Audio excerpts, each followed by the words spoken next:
In today's video, I'm going to teach you how to share a link to a folder in OneDrive. By the end, you'll know exactly how to generate a clear, secure link you can send to anyone you choose, whether you're collaborating with a team or simply sharing a set of files with a friend. Start by opening OneDrive in a web browser. Use your preferred browser and go to the OneDrive website. Make sure you're signed in to the correct account that contains the folder you want to share. Once you're in, navigate through your folders until you see the one you want to send. Next, right-click the folder you want to share. If you're on a device where right-click isn't available, you can select the folder and look for the Share option in the toolbar, or open the menu with the three dots next to the folder name. The goal is the same. Bring up the sharing options for that specific folder. Click Share.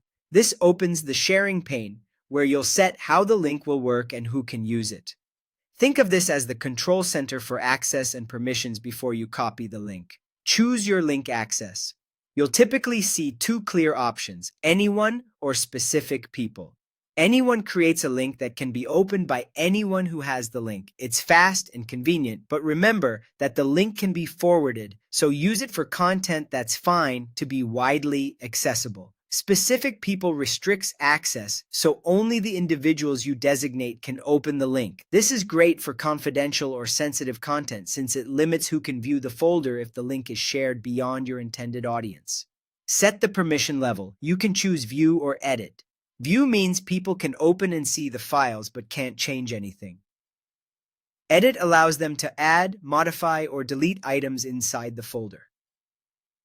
Pick Edit only when you truly want collaboration. Otherwise, View helps protect your original content. Click Copy Link. OneDrive will generate a link based on the access and permission choices you just made and place it on your clipboard. You'll usually see a confirmation that the link was copied. Now share the link. Paste it into an email, a chat message, a project management tool, or anywhere your recipients will see it. Consider adding a short note that explains what the folder contains and whether they can only view or are expected to edit. If someone reports they can't open the folder, revisit the sharing pane to adjust the access or permission to match your intent. That's it. You've opened OneDrive, set the right link access and permission, copied the link, and shared it with confidence.